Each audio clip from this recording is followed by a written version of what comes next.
Et si un avion militaire, immobilisé sur le tarmac surchauffé de Ouagadougou, devenait le symbole d'une bataille bien plus vaste, celle de la souveraineté, de la fierté et du contrôle des destins africains? C'est exactement ce qui s'est déroulé lorsque les autorités du Burkina Faso ont saisi un appareil militaire nigérian, refusant catégoriquement de céder à la moindre pression extérieure et exigeant des preuves tangibles d'une mission légitime. Notre souveraineté n'est pas négociable, a martelé, la voix grave, le capitaine Traoré, rappelant que chaque frontière, chaque décision, forge ici le respect et la dignité nationale. Mais ce bras de fer, loin de se limiter à un simple différend entre deux voisins, s'est rapidement transformé en une crise régionale majeure. Presque aussitôt, la Communauté économique des États de l'Afrique de l'Ouest, la CEDEAO, l'Alliance des États du Sahel, l'AES, qui regroupe le Burkina Faso, le Mali et le Niger, ainsi que la Russie, se sont invités dans la mêlée. Sous la surface anodine d'un vol sans papier en règle se joue une lutte complexe pour la maîtrise du ciel africain, pour la préservation de la dignité nationale et pour l'affirmation d'un pouvoir local sur des routes stratégiques vieilles de plusieurs siècles. Pourquoi, au fond, cet incident secoue-t-il la région tout entière, et même au-delà? Parce que dans ce fragile équilibre, chaque avion immobilisé peut bloquer des routes commerciales vitales, gonfler les prix sur les marchés ou réveiller d'anciennes rivalités entre puissances. Fermer les yeux sur cette crise, c'est accepter le risque de voir la vie quotidienne de millions de personnes se durcir, ou des décisions cruciales être imposées de l'extérieur. Pour les populations, la question est brûlante. Qui fixe les règles, qui protège la stabilité et surtout, qui paiera le prix si la tension s'envenime? Pour comprendre comment un simple appareil est devenu l'étendard d'une lutte régionale et mondiale, il faut revenir au contexte explosif de cette crise, née sur un tarmac, mais qui n'a jamais cessé de prendre de l'altitude. Revenons ensemble sur les événements, les non-dits et les tensions accumulées qui expliquent pourquoi ce choc avait en réalité tout pour éclater. Avant cet affrontement, la région du Sahel était déjà le théâtre d'une série de crises, de suspicions et de malentendus entre États voisins. Prenons l'exemple du Niger, qui, à peine un an auparavant, avait vu son gouvernement renversé par un coup d'État, provoquant une vague de sanctions internationales et une reconfiguration brutale des alliances. Le Mali, lui aussi, avait vécu une succession de transitions politiques, de ruptures avec ses partenaires occidentaux et une montée en puissance de la méfiance envers la France. Le Burkina Faso, quant à lui, était déjà miné par des attaques djihadistes, une économie fragilisée et un climat social électrique. Rien n'est jamais vraiment routinier dans le Sahel. Ici, chaque avion qui descend sur le tarmac peut cacher une opération secrète ou bien porter un message politique qui met le feu aux poudres. Souvenons-nous de l'année 2017, lorsque l'atterrissage d'un appareil étranger à Bamako avait alimenté les rumeurs les plus folles sur les réseaux sociaux, certains y voyant la main invisible de puissances étrangères venues soutenir ou déstabiliser le pouvoir en place. Depuis plusieurs années, la région vit au rythme des coups d'État, des sanctions qui tombent de l'étranger, de la violence armée et d'une méfiance constante envers les puissants. Même ce qui est déclaré ordinaire échappe à la normalité. Un vol militaire nigérian censé suivre son plan de route atterrit à Ouagadougou et soudain 11 militaires nigérians se retrouvent bloqués par les autorités burkinabées. La scène rappelle, dans une certaine mesure, les incidents de la guerre froide, où chaque avion qui franchissait une frontière devenait un enjeu diplomatique, voire un prétexte à l'escalade. Cette fois, la question ne se limite pas à l'origine ou à la destination de l'avion. Le nerf de la guerre, c'est la demande implacable de preuves. Papier, autorisation, confirmation, toute cette paperasse qui devient symbole d'une frontière qu'on refuse de voir franchie sans contrôle.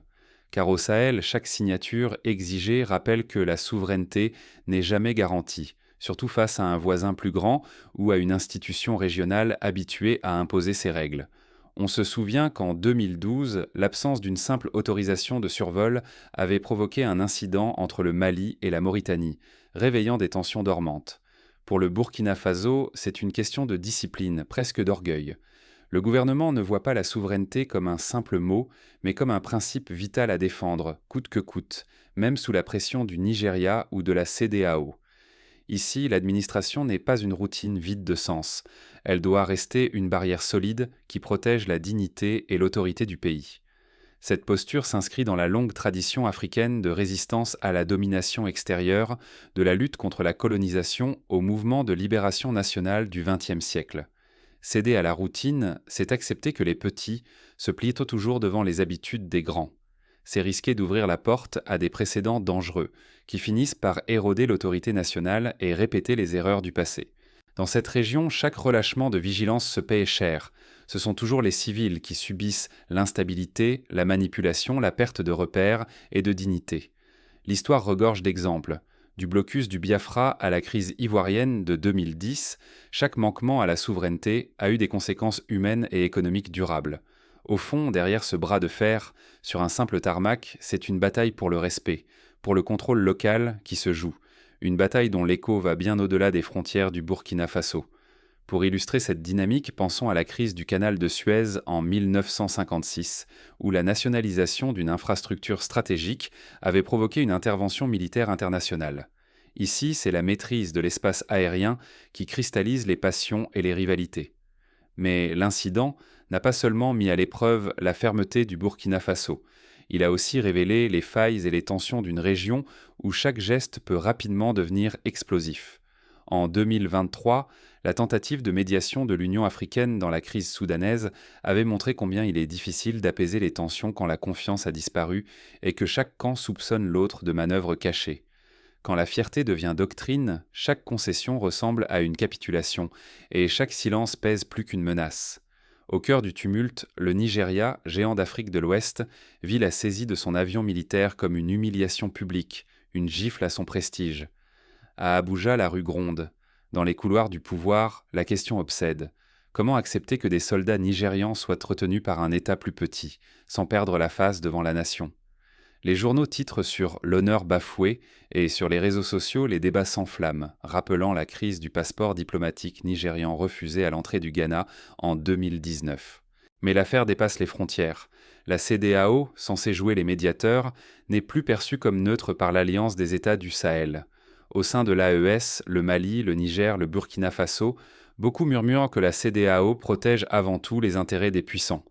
À chaque réunion, chaque communiqué, la méfiance s'épaissit, creusant le fossé entre camps rivaux. L'exemple du différend entre le Sénégal et la Guinée-Bissau sur la gestion des frontières maritimes, où la CEDEAO avait été accusée de partialité, revient souvent dans les discussions. Face à cette tension, le Burkina Faso garde un silence dense d'électricité. Aucun mot d'excuse, aucun geste d'apaisement. Ouagadougou reste inébranlable, pas de preuves, pas de libération. Pour les partisans de Traoré, cette fermeté incarne la dignité retrouvée. Pour les sceptiques, c'est le pari d'un isolement dangereux, une posture risquée susceptible d'enflammer toute la région. Ce dilemme rappelle celui de la Côte d'Ivoire, lors de la crise post-électorale de 2010, où la fermeté du pouvoir avait conduit à un isolement diplomatique et à des sanctions économiques. L'incertitude plane aussi sur la destination réelle de l'avion nigérian. Le Nigeria affirme qu'il s'agissait d'un vol de routine vers le Portugal, mais le Burkina Faso exige des documents précis. Ce flou nourrit les soupçons et, sur les réseaux sociaux, chaque détail devient source de spéculation.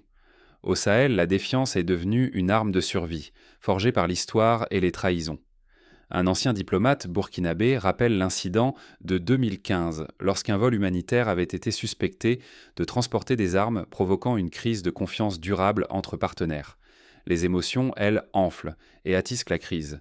Ibrahim Traoré, d'une voix ferme, lance « Nous ne mendions pas le respect, nous l'exigeons ». Cette phrase fédère la jeunesse, galvanise les soutiens, mais inquiète aussi ceux qui redoutent que la fierté ne se mue en prison. Plus les heures passent, plus la simple question technique se change en affrontement identitaire. Désormais, ce sont l'honneur et la souveraineté de tout un peuple qui sont mis en balance, bien au-delà de la libération d'un équipage.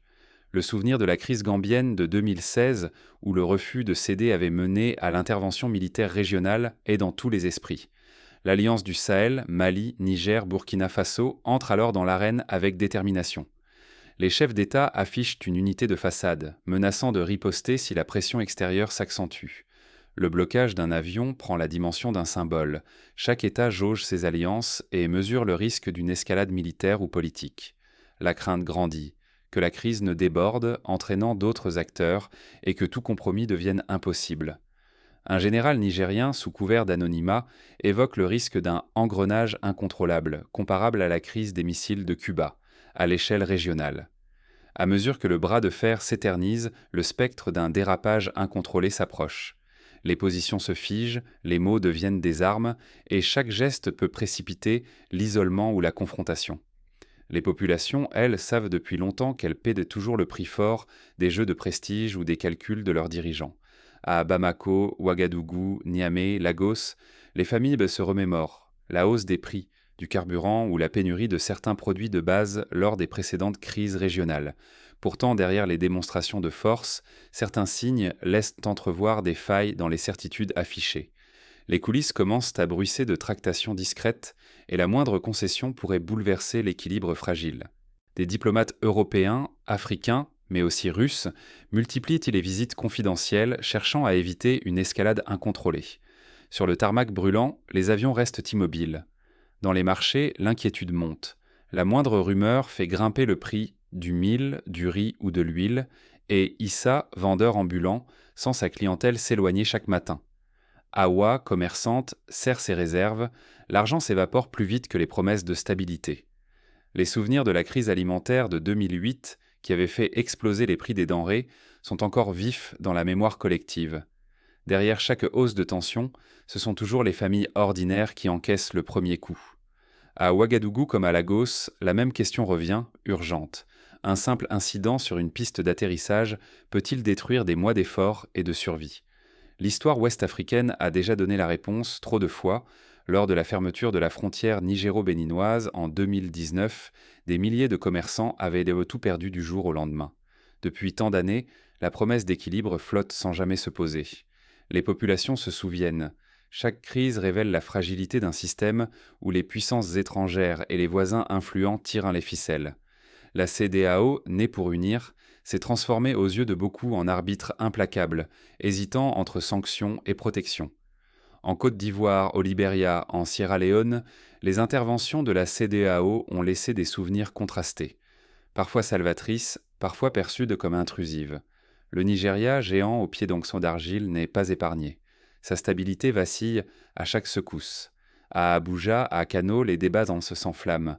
Faut-il défendre l'honneur national envers et contre tout, ou miser sur l'apaisement pour éviter l'embrasement régional ?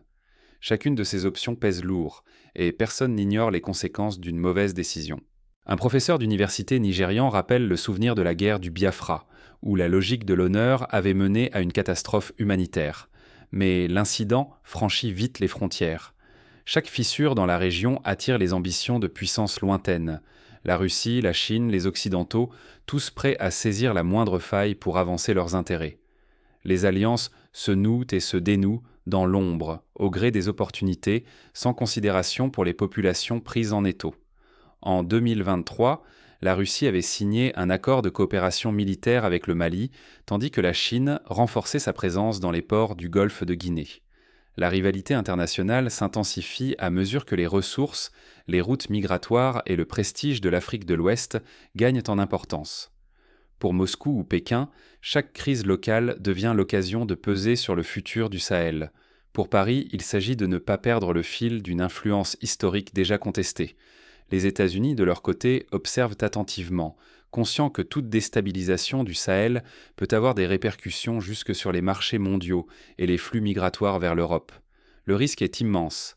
L'escalade pourrait transformer une crise isolée en tragédie régionale, briser les marchés, jeter des milliers de familles sur les routes et forcer le monde à revoir ses priorités. L'équilibre ne tient plus qu'à un fil, tendu à l'extrême, prêt à rompre au moindre faux pas. Un économiste rappelle le cas de la crise ivoirienne de 2010, qui avait provoqué une flambée des prix du cacao à l'échelle mondiale. Mais derrière les discours officiels et les jeux de pouvoir, un autre combat s'organise, loin des projecteurs. Sur le terrain, certains refusent de céder à la fatalité. Des associations citoyennes se mobilisent donc pour demander la transparence, la médiation et l'apaisement, rappelant que la paix ne se construit pas uniquement dans les chancelleries, mais aussi dans les quartiers, les villages et les familles. La routine ne protège personne. Seule la transparence, adossée à la confiance, peut désamorcer la prochaine crise. Ce n'est pas un simple avion immobilisé qui retient l'attention, mais le signal qu'à chaque document manquant, la tempête peut gronder à l'échelle régionale. Un ancien ministre burkinabé insiste, la sécurité n'est pas un slogan, c'est une pratique quotidienne, une vigilance partagée. Face à ce choc, l'Afrique de l'Ouest se retrouve à une croisée décisive. Refuser l'ambiguïté, exiger des preuves, ou laisser le poison du soupçon miner le dialogue. 3 chemins s'ouvrent alors, chacun porteur de conséquences immédiates. Premier scénario, la résolution rapide. Ici, tout repose sur une transparence sans faille, l'échange immédiat de preuves concrètes et l'ouverture d'un dialogue sincère. Cela demande du courage politique, mais offre une issue pacifique et exemplaire, posant un précédent constructif pour l'avenir. Prenons l'exemple du règlement du conflit frontalier entre le Bénin et le Niger en 2016, où la médiation rapide avait permis d'éviter la confrontation et de préserver la coopération régionale. Deuxième scénario, l'enlisement. Les positions se figent, les documents tardent ou sont contestés, la confiance s'effrite à chaque nouvelle déclaration. L'atmosphère se durcit, les pressions étrangères s'en mêlent, et l'incident devient un abcès prêt à éclater. Plus la crise traîne, plus le risque grandit de voir les partenaires régionaux se détourner les uns des autres. On se souvient de la crise du Mali en 2021, où l'absence de dialogue avait conduit à une rupture durable avec la communauté internationale. Troisième scénario, et le plus périlleux, la mauvaise interprétation. Un geste mal perçu, une parole jugée offensante, et la pente devient glissante. Sanctions, rupture, voire confrontation ouverte, la vérité s'efface derrière la perception, et la moindre étincelle peut embraser toute la région. L'histoire du continent regorge de ces moments où un malentendu a suffi à déclencher une crise majeure, comme lors du conflit éthiopien-érythréen de 1998, né d'un différend apparemment mineur. Dans tous les cas, la vraie bataille n'a pas lieu sur le tarmac, mais dans la capacité des États à s'imposer sans s'isoler. Gagner le respect des partenaires, sans sombrer dans la solitude, voilà le défi. Ni la fermeture totale, ni l'ouverture naïve ne protègent durablement. La sagesse consiste à construire des ponts, tout en maintenant des barrières claires lorsqu'il s'agit de principes fondamentaux. C'est ici que la force des institutions devient essentielle. Des autorités faibles ouvrent la porte à toutes les influences extérieures. Quand chaque partenaire d'Europe, d'Amérique ou d'Asie peut appuyer là où ça fait mal, la souveraineté n'est plus qu'un mot creux. Seules des règles solides et transparentes permettent de dialoguer d'égal à égal, sans craindre les rapports de force du moment. Le Rwanda, après le génocide, a su reconstruire des institutions solides, devenant un modèle de résilience pour le continent. La question centrale demeure: quel choix collectif voulons-nous porter ? Une indépendance réelle bâtie sur des procédures claires et nos propres règles, ou bien le retour déguisé à d'autres formes de dépendance où chaque crise offre à d'autres le droit de dicter la suite ? Ce dilemme se pose dans chaque sommet, chaque accord, chaque négociation commerciale ou sécuritaire. Fermer les yeux sur cette leçon, c'est accepter de revivre les mêmes affrontements absurdes, plus dangereux, plus coûteux, et toujours au détriment des innocents. À chaque répétition, la marge de manœuvre des peuples s'amenuise. Les générations futures risquent de se voir imposer des choix sur lesquels elles n'auront aucun contrôle, tout cela pour n'avoir pas su tirer les leçons du passé. Au-delà du bruit, seule la vérité partagée et vérifiée peut désamorcer la prochaine crise. La souveraineté n'est pas un rempart contre le monde, mais une méthode pour se faire respecter sans s'isoler. Tout dépend désormais de la capacité à apprendre des faits et à refuser la routine mortelle de la méfiance. À titre d'exemple, le Botswana a bâti sa stabilité sur la transparence et l'état de droit, devenant un pôle de confiance dans une région longtemps troublée. Mais la question demeure: qui, in fine, osera franchir ce pas vers la confiance active ? Le temps presse et chaque hésitation renforce les risques d'une nouvelle fracture. Les négociateurs chevronnés savent que le moment du dialogue sincère ne revient pas toujours. Il faut saisir la fenêtre d'opportunité avant qu'elle ne se referme. Quand le destin de millions d'êtres humains dépend d'un simple papier tamponné ou d'un mot chuchoté dans un couloir, qui osera vraiment changer le cours de l'histoire ? Cette question n'est pas une image. Elle se pose crûment, ici et maintenant, dans le ciel ouest africain. Il suffit parfois d'un geste, d'une poignée de main, d'un accord de dernière minute pour éviter la catastrophe et ouvrir la voie à une nouvelle ère. Derrière le bras de fer autour de l'avion nigérian immobilisé à Ouagadougou se cache un dilemme plus profond. Qui fixe les règles et qui doit obéir sans broncher ? Refuser de plier sous la pression, réclamer des preuves, ce n'est plus défendre une procédure, c'est exiger le respect, affirmer la dignité, rappeler que la souveraineté n'a pas de prix. Mais ce courage divise. Il insuffle l'espoir chez certains, la crainte chez d'autres. Car chaque exigence de justice peut isoler. Chaque signe de fermeté peut entraîner l'escalade. Ici, les enjeux dépassent largement les frontières du Burkina Faso. C'est la stabilité des marchés, la sécurité alimentaire, la paix de toute la région et, par ricochet, celle de la planète entière, qui vacille à chaque crise non résolue. Abandonner les décisions cruciales à des intérêts extérieurs, c'est renoncer à écrire sa propre histoire. C'est permettre à d'autres, parfois à des milliers de kilomètres, de décider qui comptera, qui paiera le prix fort si tout dérape. Et ce ne sont presque jamais les puissants qui subissent les conséquences, mais les familles, les cultivateurs, la jeunesse sur qui repose demain. Une mère de famille à Niamey résume: ce sont toujours les petits qui font les frais des grandes décisions. À cette croisée des chemins, le silence devient complice. Attendre que la tempête passe, c'est déjà faire un choix. C'est accepter que la voie fragile de la souveraineté soit noyée sous les débats feutrés des chancelleries et les menaces à peine voilées des grandes puissances. Pourtant, chaque geste, chaque mot, chaque document exigé ou refusé façonne déjà l'avenir d'une région dont l'histoire se joue trop souvent dans les marges des journaux internationaux. Ne pas agir, c'est laisser d'autres écrire le futur à votre place. Mais agir, c'est accepter l'incertitude, le risque, la responsabilité collective. La vraie question n'est peut-être pas de savoir qui a raison, mais qui osera défendre que chaque peuple vaut autant qu'un traité, qu'un accord signé loin d'ici. Les peuples qui ont résisté, du Vietnam à l'Algérie, ont montré que la dignité n'est jamais un luxe, mais une nécessité vitale. Alors que la poussière retombe sur le tarmac de Ouagadougou, le choix est devant nous. Défendre la routine confortable ou risquer d'inventer un nouvel équilibre où la voix des peuples pèserait autant que les drapeaux et les uniformes. Il n'y a pas de réponse simple. Mais une certitude demeure, le prochain chapitre sera écrit moins par ceux qui observent que par ceux qui osent s'exprimer, débattre et agir dès maintenant. Pour avancer, quelques pistes concrètes peuvent être explorées. Premièrement, renforcer la transparence des opérations militaires et des survols aériens en Afrique de l'Ouest, en créant un registre régional accessible à tous les États membres. Cela permettrait de réduire les suspicions, de prévenir les incidents et de garantir que chaque mission soit clairement identifiée et approuvée. Deuxièmement, instaurer des mécanismes de médiation indépendants, impliquant non seulement les institutions régionales comme la CEDEAO, mais aussi des représentants de la société civile, des experts juridiques et des observateurs internationaux. Ces médiateurs pourraient intervenir rapidement en cas de crise avant que la situation ne dégénère. Troisièmement, investir dans l'éducation civique et le dialogue interculturel, afin de renforcer la compréhension mutuelle entre les peuples du Sahel. Les exemples du Rwanda et du Botswana montrent que la promotion de la citoyenneté active et du respect des différences peut contribuer à la stabilité et prévenir les manipulations identitaires. Enfin, promouvoir le développement économique inclusif en misant sur l'agriculture, l'innovation technologique et l'intégration régionale. Un Sahel prospère, où les jeunes trouvent des opportunités et où les marchés fonctionnent, sera moins vulnérable aux crises artificielles ou aux interventions extérieures. L'histoire n'est pas écrite d'avance. À chaque génération de choisir si elle sera spectatrice ou actrice.